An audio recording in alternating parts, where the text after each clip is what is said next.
सबसे पहले हम शुरुआत करेंगे हमारे धनात्मक विचलन की। अनादर्श विलयन में हम वो विलयन पढ़ रहे हैं जो धनात्मक विचलन दर्शाते हैं। अब देखो इसको ध्यान से समझना।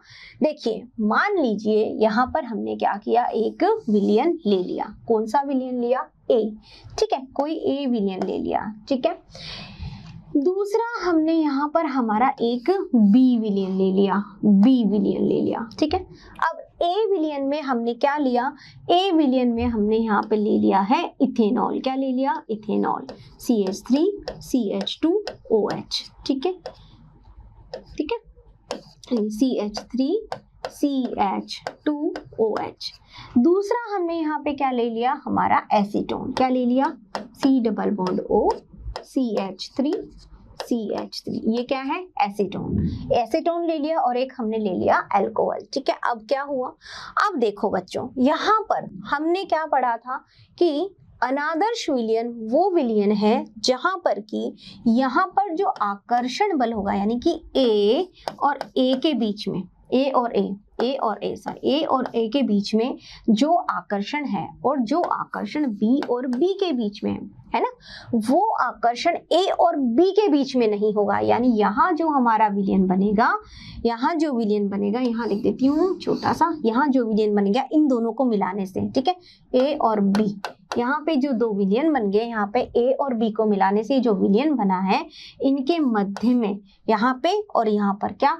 आकर्षण, आकर्षण, आकर्षण जो है वो इक्वल नहीं है। यही अनादर्श विलयन। अब इक्वल क्या नहीं है? ज्यादा है या कम है। देखो हमारा विलयन क्या प्रदर्शित कर रहा है? धनात्मक विचलन, ठीक है। अब धनात्मक विचलन का मतलब क्या हुआ? धनात्मक विचलन का मीनिंग क्या हुआ कि जो टोटल वाष्प दाब आ रहा है वो ज्यादा आना चाहिए, यानी कि इससे जो वाष्प दाब हो रहा है वो और इससे जो वाष्प दाब होगा वो, और विलयन का जो यहाँ पर आंशिक वाष्प दाब का जब हम टोटल करेंगे वो वाष्प दाब इन दोनों के वाष्प दाब से ज्यादा होना चाहिए। वही हमारा क्या होगा? धनात्मक विचलन। अब ऐसा कैसे होगा? देखिए यहाँ पर क्या है? यहाँ पर आकर्षण जो है वो क्या है बच्चों? इन दोनों के मध्य आकर्षण कम है ना। यहाँ पर सॉरी ज्यादा है, यहाँ पर आकर्षण जो है वो ज्यादा है। यहाँ पे आकर्षण ज्यादा क्योंकि यहाँ पर ये क्या बना रहे हैं? हाइड्रोजन बंध। क्या बन रहा है यहाँ? हाइड्रोजन बंध। तो आकर्षण जो है वो क्या है? ज्यादा है, ज्यादा है। अब देखो बच्चों, जितना ज्यादा आकर्षण होगा, आकर्षण जितना ज्यादा होगा, वाष्प दाब उतना ही कम लगेगा। क्यों? क्योंकि देखो आकर्षण ज्यादा है, आकर्षण ज्यादा है तो ये ऊपर की तरफ कम जाएगा। बंधे हुए भाई कण जो है वो पास पास है, एक बॉन्ड से बंधे हुए हैं आपस में, तो यहाँ पर इनके लिए जो वाष्प दाब होगा वो वाष्प दाब जो है वो क्या होगा? कम होगा, क्योंकि आकर्षण ज्यादा है ना। यानी हम ये कह सकते हैं कि वाष्प दाब जो होता है, वाष्प दाब जो है वो व्युत्क्रमानुपाती है किसके? आकर्षण बल के। आकर्षण बल यानी जितना ज्यादा आकर्षण बल होगा, बंध जितना मजबूत होगा, जितने पास होंगे उनको तोड़ना उतना ही मुश्किल होगा ना भाई। जितने ज्यादा पास होंगे उतना ही ये कम ऊपर जाएंगे। और हम पढ़ भी चुके हैं वाष्प दाब को प्रभावित करने वाले कारकों में हम ये चीज पढ़ चुके हैं कि वाष्प दाब जो है वो प्रभावित होता है किससे? आकर्षण। जितना ज्यादा अन्योन्य क्रिया होगी इनके मध्य, जितनी ज्यादा क्रिया होगी उतना ही आकर्षण होगा, और आकर्षण जितना ज्यादा होगा वाष्प दाब उतना ही कम होगा। तो यहाँ आकर्षण ज्यादा क्योंकि हाइड्रोजन बॉन्ड बन रहा है, और हाइड्रोजन बॉन्ड हमें पता है वहां बनता है जहां पर भी फ्लोरीन ऑक्सीजन नाइट्रोजन आ गए वहां वो हाइड्रोजन बॉन्ड बना लेंगे, और यहाँ पर ऑक्सीजन है तो ये हाइड्रोजन बॉन्ड बनाएगा, है ना। अब देखो यहाँ एसीटोन है, एसीटोन भी एसीटोन के अणुओं के मध्य में जो है वो अच्छे आकर्षण बल से बना हुआ। अब देखो यहाँ पर क्या हुआ, जब ये बंध बना, यानी कि जब इसको इसमें मिलाया, तो यहाँ पर इथेनॉल जो है, इस इथेनॉल के बीच में आ जाता है एसीटोन। इथेनॉल के बीच में कौन आ जाता है? एसीटोन। और एसीटोन जैसे ही इथेनॉल के बीच में आएगा यहाँ पर आकर्षण जो है वो कम हो जाएगा। आकर्षण कम हो गया, ठीक है। आकर्षण यहाँ पर कम हो गया, यहाँ आकर्षण ज्यादा था। अब आकर्षण यहाँ पे कम हो गया तो वाष्प दाब क्या होगी? वाष्प दाब ज्यादा होगी क्योंकि जितनी ज्यादा वाष्प बनेंगे उससे लगने वाला दाब उतना ही ज्यादा होगा, है ना। तो वाष्प दाब ज्यादा होगा, वाष्प ज्यादा बनेगी उतना ही ज्यादा दाब लगाएंगे तो वाष्प दाब क्या हो जाएगा, ज्यादा। आकर्षण क्या हो रहा है, कम। तो जितना कम आकर्षण है वाष्प दाब उतनी ही ज्यादा हो रही है, ठीक है। अब वाष्प दाब ज्यादा हो रही है, वाष्प दाब ज्यादा हो रही है किसके कंपैरिजन में, ए और बी के तुलना में, ठीक है। तो सीधी सी बात है कि यहाँ पर अगर हम पी टोटल करेंगे तो पी ए और पी बी की जो है वो ज्यादा होगी, यानी इन दोनों को जब हमने टोटल किया तो यहाँ पर ये जो आएगा ये वाष्प दाब जो होगी इसको हम ऐसे दर्शा सकते हैं, कैसे, यानी कि इक्वल तो हम उसमें कर रहे थे, अब यहाँ पर क्या हो जाएगा, ये यहाँ पर ये क्या हो गया है, ये ज्यादा हो गया है, ये टोटल ज्यादा हो गया। समझ रहे हो मेरी बात को भाई। इससे जो वाष्प दाब लग रहा था ये बी है तो क्या हुआ, पी बी नॉट। इससे वाष्प दाब क्या लग रहा था, पी ए नॉट। तो कहने का मतलब क्या है कि जो एक अकेला वाष्प दाब इनसे और इनसे लग रहा था उससे कहीं ज्यादा वाष्प दाब यहाँ लगेगा। क्यों लगेगा, रीजन मैंने आपको बताया, आकर्षण कम है। आकर्षण कम है तो मतलब उतने ही ज्यादा भाप बन के ऊपर उड़ेंगे, और उड़ेंगे तो वेपर्स बनेंगे और वाष्प बनेगी, उतना ही दाब लगाएगी। तो कहने का मतलब यहाँ पर क्या हुआ, यहाँ पर पी ए ज्यादा है किससे, पी ए नॉट एक्स ए से, और पी बी भी यहाँ पर ज्यादा हुआ किससे, P B not X B से, ठीक है बच्चों। तो ये सारी कहानी हुई वे विलयन जो धनात्मक विचलन प्रदर्शित करते हैं, यानी एसीटोन, इथेनॉल और भी बहुत सारे उदाहरण हैं इसके यहाँ पर देखने को मिलते हैं जो कि धनात्मक विचलन दर्शाते हैं। समझ में आ गया, धनात्मक पॉजिटिव।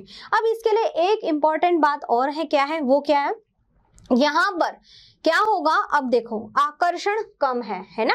अगर आकर्षण ज्यादा होता तो कण पास होते। अब आकर्षण कम है तो मतलब कण कैसे हैं, दूर है। कण दूर है तो आयतन भी ज्यादा घेरेंगे, है ना। तो डेल एच का मान भी इसके लिए डेल एच यानी कि आयतन परिवर्तन डेल एच भी क्या होगा, पॉजिटिव होगा, ज्यादा होगा, है ना। आयतन परिवर्तन भी क्या हुआ, ज्यादा हुआ। क्यों ज्यादा हुआ आयतन परिवर्तन, भाई कण दूर आ गए, आकर्षण कम है, दूर होंगे उतनी ही ज्यादा जगह घेरेंगे, आयतन उतना ही ज्यादा होगा। तो जो आयतन इनका था योग करने पर उनसे यहाँ पर ज्यादा मिल रहा है, यानी आयतन का परिवर्तन डेल एच जो होगा वो क्या होगा, पॉजिटिव, ठीक है, पहली बात। दूसरी इंपॉर्टेंट बात क्या है यहाँ पर, एंथैल्पी परिवर्तन क्या होगा, डेल एच बराबर एंथैल्पी डेल एच। अब देखो यहाँ पर जब आकर्षण कम होता है ना, आकर्षण कैसा है, कम। जब आकर्षण कम होगा उस केस में ऊर्जा जो होती है वो हमेशा अवशोषित होती है। ऊर्जा क्या होती है, अवशोषित। तो यहाँ पर ऊर्जा का अवशोषण होगा, और जब ऊर्जा का अवशोषण होता है तब उस केस में डेल एच का मान भी हमारा क्या हो जाता है, पॉजिटिव, ठीक है। तो सॉरी डेल वी, यहाँ पर सॉरी मैंने गलत लिख दिया, आप ठीक कर लीजिएगा इसको, डेल वी, यहाँ पर डेल वी, ठीक है, डेल वी यानी आयतन परिवर्तन है वो भी क्या होगा, पॉजिटिव, और एंथैल्पी परिवर्तन डेल एच भी क्या होगा, पॉजिटिव, ठीक है। चलिए, तो यहाँ पे बच्चों ये सारी बात हुई हमारी किसकी, ये बात हुई हमारी उन विलयनों की जो धनात्मक विचलन दर्शाते हैं। तो जो विलयन धनात्मक विचलन दर्शाते हैं उनके लिए यहाँ पर आयतन परिवर्तन भी पॉजिटिव होगा, एंथैल्पी परिवर्तन भी पॉजिटिव होगा। क्यों, क्योंकि यहाँ पे ऊष्मा जो हो रही है वो अवशोषित हो रही है। क्यों, क्योंकि आकर्षण कम होगा। देखो आकर्षण जितना ज्यादा होता है उतना ही उस केस में ऊर्जा अवशोषित होने की बजाय ऊर्जा उत्सर्जित होती है। जहां आकर्षण होगा वहां एनर्जी रिलीज होगी, ठीक है ना। तो यहाँ पर ऊर्जा क्या होगी, अवशोषित। क्यों होगी, क्योंकि आकर्षण क्या हो रहा है, कम हो रहा है। आकर्षण क्या हो रहा है, कम। तो आकर्षण कम, ऊर्जा अवशोष यानी एंथैल्पी परिवर्तन भी जीरो नहीं है, वो भी क्या है, पॉजिटिव। तो यहाँ पर ये दोनों चीजें इनके लिए पॉजिटिव है, इसलिए हमने इसको कहा धनात्मक विचलन, ठीक है बच्चों। अब चलो, ये तो बातें हो गई धनात्मक और ऋणात्मक विचलन दर्शाते हैं उसकी। अभी ऋणात्मक पे अब जाएंगे, अभी तो हमने धनात्मक पढ़ा है। अब इससे इंपॉर्टेंट एक चीज और है, क्या है कि जो हमने ग्राफ की, एक ग्राफ हमने देखा था राउल्ट्स के नियम के अकॉर्डिंग। अब वो ग्राफ यहाँ पर हम कैसे बनाएंगे वो हम देखेंगे, ठीक है। यानी कि हमने ग्राफ कैसे बनाया था, हमने ग्राफ बनाया था इस तरह से। ये हमारा एक ग्राफ है, ठीक है। इस ग्राफ में हमने यहाँ पर लिए थे P, यानी कि दाब, और ये हमारे मोल x, ठीक है। तो हमने लिया था x बराबर 1 यहाँ पे, और x1 बराबर यहाँ पे 0, x2 बराबर है हमारा 0, और इधर x2 बराबर है हमारा 1। यानी कि यहाँ पे हमने कहा था कि x बराबर 1, यानी कि नंबर ऑफ मोल जो है ये 1 है एक सिंगल शुद्ध द्रव के लिए, a भी ले सकते हैं हम इसको, ठीक है। तो ये x बराबर जब हमने 1 लिया, ठीक है, यानी शुद्ध द्रव, तो उसका वाष्प दाब क्या होगा, उसका वाष्प दाब हमने क्या निकाला था, यहाँ पे ये एक पॉइंट फिक्स कर लेते हैं हम, क्या नाम दिया था, P1 नॉट, यही हुआ, ये इसका P1, एक अकेला शुद्ध एक द्रव है, उसके लिए x बराबर 1 मोलों की संख्या, तो उसका वाष्प दाब जो है वो क्या था, P1 नॉट, ठीक है। अब देखो इसका वाष्प दाब नंबर ऑफ मोलों की संख्या के साथ में यहाँ पे देखो तो नंबर ऑफ मोल 1 थे, फिर ये धीरे धीरे क्या हो गया, कम हो गया, यानी इसे तो बढ़ता है ना, लेकिन ये 1 से 0 पे आ रहा, 1 से 0 पे, यानी कि यहाँ पे इसका था, इसका मतलब ये यहाँ से क्या हो गया है, घट गया है, ठीक है। तो मैं इसे शो कर सकती हूँ, यानी कि ये जो है वो धीरे धीरे यहाँ पे कम हो रहा है, ठीक है। ये पॉइंट मिला मुझे, ठीक है। अब देखो 1 से 0 गया। दूसरे केस में मान लीजिए, दूसरे केस में यहाँ पर मैंने लिया x2 बराबर 1, तो इसके लिए मेरा वाष्प दाब यहाँ पे मैं ले लेती हूँ, यहाँ पे ये हो गया मेरा P2 नॉट, ठीक है। अब इसका वाष्प दाब क्या है, इसका पहले 0 था फिर 1 हो गया, यानी कि इसका तो बढ़ रहा है, इसका क्या हो गया, बढ़ रहा है, ठीक है। तो बढ़ रहा है, यहाँ पहले था 0, अब क्या हो गया है, ये धीरे धीरे बढ़ता हो गया है हमारा यहाँ पर x बराबर 1, ठीक है, ये था, ठीक है। इसके लिए जब हम बात करते हैं ये इस तरह की, ये इनका P टोटल आ गया था, ठीक है, ये बात थी इनके P टोटल की, ठीक है। अब देखो ये तो था हमारे राउल्ट्स के नियम के अकॉर्डिंग जो हमने ग्राफ बनाया था। अब हम क्या कह रहे हैं, यहाँ पर कह रहे हैं कि ये सब वैल्यू जो है वो ज्यादा हो गई, इनका मान ज्यादा हो गया, तभी तो ये क्या दर्शा रहा है, धनात्मक विचलन, ठीक है। तो अब यहाँ पर इसको कैसे प्रदर्शित करेंगे बच्चों, अब ये P टोटल हो गया है ज्यादा, ऐसे, ठीक है। यहाँ पर भी ये हो गया है, ये हो गया है ज्यादा, ऐसे, ठीक है, और ये यहाँ पर ये हो गया है ज्यादा, ऐसे, ठीक है। तो इस तरह से इन सब के मान जो है वो बढ़ गए, ज्यादा हो गए हैं, ठीक है। तो ये क्या दर्शा रहे हैं, धनात्मक विचलन, और ये राउल्ट्स के नियम के अकॉर्डिंग इसको ग्राफ में हम ऐसे प्रदर्शित कर सकते हैं, ठीक है। यानी कि P टोटल जो है वो ज्यादा है P प्लस PB पे, तो ये भी ज्यादा हो गया। PA यहाँ पर ये PA नॉट XA से ज्यादा है, यहाँ पे ये PA नॉट XA इससे ज्यादा हो गया, ये इसका ये P2 जो है PB नॉट XB से ये ज्यादा हो गया, ठीक है। तो इस तरह से हम इनको इस ग्राफ में प्रदर्शित कर सकते हैं, ठीक है। देखो सुविधा के अनुसार जैसा आपको लर्न होता है, यहाँ पे 1 2 पहले हमने बात करी थी राउल्ट्स के नियम में, द्रव 1 द्रव 2 ऐसे, यहाँ द्रव A द्रव B के रूप में बात करें तो A और B भी, यहाँ पे P1 नॉट की जगह PA नॉट PB नॉट भी लिख सकते हैं, ठीक है। तो ये डिपेंड्स करता है कि आपको कैसे लर्न होता है, आप कैसे लर्न करना चाहते हैं, तो उसके अकॉर्डिंग वहां पे लिख सकते हैं, ठीक है।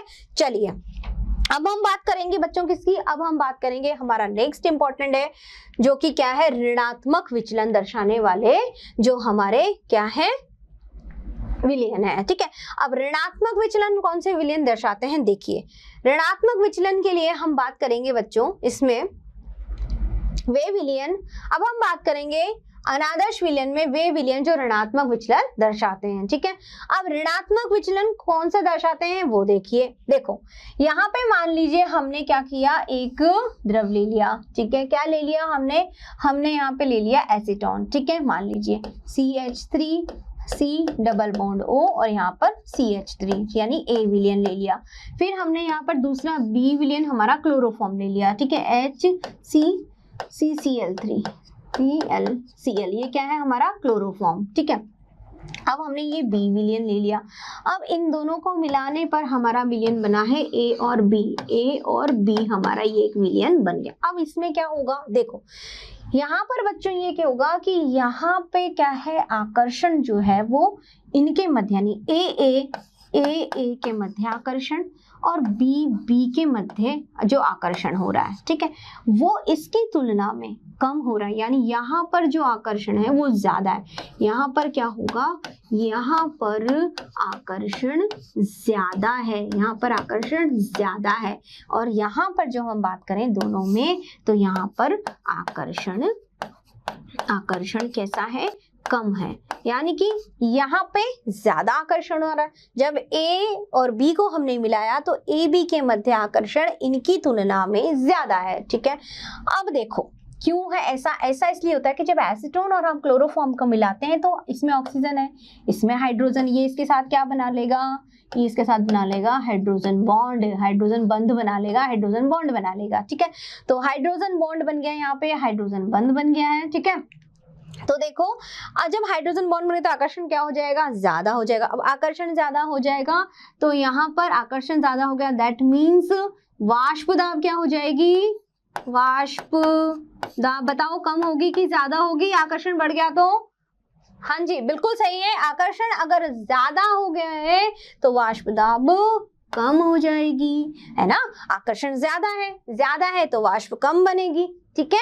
तो उस केस में वाष्प से जो लगने वाला दाब है वो भी क्या हो जाएगा, कम हो जाएगा। तो दैट मीन्स यहाँ पर जब आकर्षण ज्यादा है तो वाष्प दाब कम हो जाएगी। तो अब इसके लिए हमारा जो राउल्स का नियम था उसमें क्या हो गया बच्चों, यहाँ पर पी टोटल जो है वो कम हो जाएगा। कम होगा कि नहीं होगा, क्योंकि आकर्षण क्या हो गया है, ज्यादा, आकर्षण ज्यादा हो गया तो वाष्प दाब क्या हो गया, कम। तो ये वाष्प दाब कम हो गया है किससे, PA प्लस PB से, यानी कि PA is less than PA not XA, ठीक है। सेम वही चीज PB is less than PB not XB से, ठीक है। तो यहाँ पर जो है हमारा वाष्प दाब जो है वो कम हो गया है, किसमें, AB में, क्यों, क्योंकि आकर्षण ज्यादा हो गया।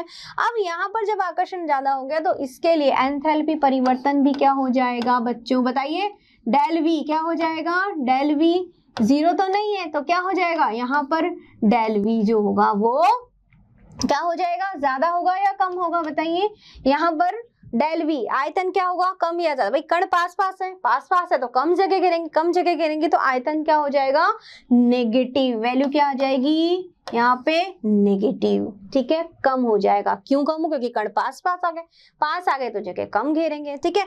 और एंथैल्पी परिवर्तन डेल H की अगर हम बात करेंगे यहाँ पे बच्चों, तो एंथैल्पी परिवर्तन क्या हो जाएगा, एंथैल्पी परिवर्तन भी इसके लिए क्या हो जाएगा, नेगेटिव। क्यों, क्योंकि आकर्षण ज्यादा है, और आकर्षण ज्यादा है तो क्या होगा, ऊर्जा मुक्त होगी, ऊर्जा क्या होगी, मुक्त होगी, ऊर्जा रिलीज होगी, ऊर्जा मुक्त होगी, ऊर्जा रिलीज होगी, दैट मीन्स इसकी डेल H एंथैल्पी परिवर्तन का मान क्या होगा, नेगेटिव होगा। समझ गए। तो ये सारी बातें थी हमारे जो विलयन ऋणात्मक विचलन दर्शाते हैं उसके लिए, ठीक है। तो जो विलयन ऋणात्मक विचलन दर्शाते हैं उनके लिए इन सब का मान जो है वो कम हो जाएगा। दैट मीन्स कि यहाँ पर वाष्प कम बनेगी, वाष्प दाब कम लगेगा। क्यों लगेगा, क्योंकि आकर्षण ज्यादा हो रहा है। ज्यादा क्यों हो रहा है, क्योंकि बॉन्डिंग बन रही है, ठीक है। तो ये सारी बातें थी हमारे ऋणात्मक विचलन की। अब इसके लिए ग्राफ भी देख लेते हैं कि इसका ग्राफ जो है वो कैसा होगा। देखिए, इसके जब हम ग्राफ की बात करते हैं बच्चों, सेम वही चीज जो हम राउल्स के नियम में पढ़ते आए हैं वही ग्राफ आपको ध्यान में रखना है, ठीक है। कुछ भी नहीं है, सिर्फ यहाँ पे हमने लिया x1 बराबर 1, x2 इज इक्वल टू 0, यहाँ पर लिया x1 बराबर 0, x2 बराबर 1, ठीक है। यानी कि नंबर ऑफ मोल्स जो है 2 बराबर 1, तो नंबर ऑफ मोल्स जो है वो घट रहे हैं। कब, x1 के 1 के यहाँ से ज्यादा थे, है ना, और फिर कम हो रहे हैं। तो ज्यादा से कम कैसे, यहाँ पे हमने एक पॉइंट फिक्स कर दिया। एक पॉइंट क्या फिक्स कर दिया, यहाँ पे हमने कर दिया P1 नॉट, इसके द्वारा लगने वाला शुद्ध वाष्प दाब। शुद्ध द्रव है, अकेला द्रव है। अब यहाँ पे पॉइंट फिक्स किया, ये कम हो गया है, 0 पे आ गया, ये कम हो गया। यहाँ से धीरे धीरे दाब के साथ क्या होता जा रहा है, कम होता जा रहा है, ठीक है। ये क्या हो रहा है, कम हो रहा है, ठीक है। अब देखो, सेम यही चीज यहाँ पे हमने पढ़ी, P2 के लिए, तो P2 हमने यहाँ पे फिक्स कर दिया, ये हमारा P2 है, तो P2 के लिए हमारी वैल्यू जो हो रही है वो बढ़ रही है, तो ये बढ़ रही है, यहाँ 0 था, 0 0 0, यहाँ पे P2 हमारा P2 नॉट होगा, ठीक है। अब इन दोनों को मिलाया तो ये क्या हो गया, P टोटल हमारा PT हो गया। लेकिन जब हम बात करते हैं ऋणात्मक विचलन की, तब उस केस में इनका मान जो हो जाएगा वो क्या हो जाएगा, कम हो जाएगा, यानी इस तरह से ये कम हो गया है, ठीक है, ठीक है, ये भी कम हो गया है इस तरह से, और ये भी क्या हो जाएगा, कम हो जाएगा, ठीक है। तो इस तरह से जो है इनमें क्या होता जा रहा है, ये वैल्यू कम होती चली जा रही है, ठीक है। तो जहां पर पहले हम ऊपर ले रहे थे ग्राफ के, अब ग्राफ में यहाँ पे नीचे ले लिया, तो मतलब क्या हो रहा है कि ये धीरे धीरे क्या हो रहा है, यहाँ पे ये सब वैल्यू कम हो रही है। तो ऐसे विलयन जहां पर ये सब कम हो रहा है वो क्या दर्शाते हैं, ऋणात्मक विचलन। क्या कम हो रहा है, क्या ज्यादा हो रहा है, वाष्प दाब, ठीक है। तो हम पढ़ रहे हैं यहाँ पे वाष्प दाब जो कि कम या ज्यादा हो रहा है, जहां पे ज्यादा है वो हमारा धनात्मक विचलन दर्शाते हैं। ज्यादा क्यों होता है, क्योंकि आकर्षण जितना कम होगा वाष्प दाब उतनी ज्यादा होगी, अन्योन्य क्रिया जितनी ज्यादा होगी आकर्षण उतना ज्यादा होगा। यहाँ पे आकर्षण जो है वो ज्यादा हो, क्यों, क्योंकि अन्योन्य क्रिया ज्यादा हो रही है, ये हाइड्रोजन बॉन्ड बना रहा है क्लोरोफॉर्म्स के साथ में। क्या हो गया उस केस में, इसकी वाष्प दाब उतनी कम हो जाएगी, क्योंकि वाष्प कम बनेगी तो दाब भी कम लगेगा। जो ग्राफ बनेगा वो राउल्ट्स के नियम से कैसा बनेगा, बिल्कुल ये इस तरह से थोड़ा सा नीचे की तरफ बनेगा ऐसे, ठीक है, थोड़ा एडजस्ट कर लीजिएगा, ठीक है बच्चों। चलो इस तरह से दिखा देती हूँ आपको, ठीक है, इस तरह से ये रहा, ठीक है। तो ये सारी बातें हैं हमारी किसकी, ये सारी बातें हुई हमारी आदर्श एवं अनादर्श विलयन की, यानी कि वे विलयन जो कि धनात्मक और ऋणात्मक विचलन दर्शाते हैं, वो हमने देखा कैसे राउल्ट्स के नियम की पालना कर रहे हैं या नहीं कर रहे हैं, ठीक है बच्चों, ठीक है। तो बच्चों ये हमारी बातें थी किसके बारे में, आदर्श एवं अनादर्श विलयन के बारे में, यानी कि वह विलयन जो राउल्ट्स के नियम का पालन करेंगे वो आदर्श होंगे, और जो राउल्ट्स के नियम का पालन नहीं करेंगे वो अनादर्श होंगे। तो ये सब हमने जाना और समझा। आई होप आपको बहुत अच्छे से समझ में आया होगा और आपने मेरे साथ में एंजॉय किया होगा। सो थैंक यू एवरीवन, अच्छे से एंजॉय कीजिए, अच्छे से पढ़िए, ठीक है बच्चों, धन्यवाद, बाय।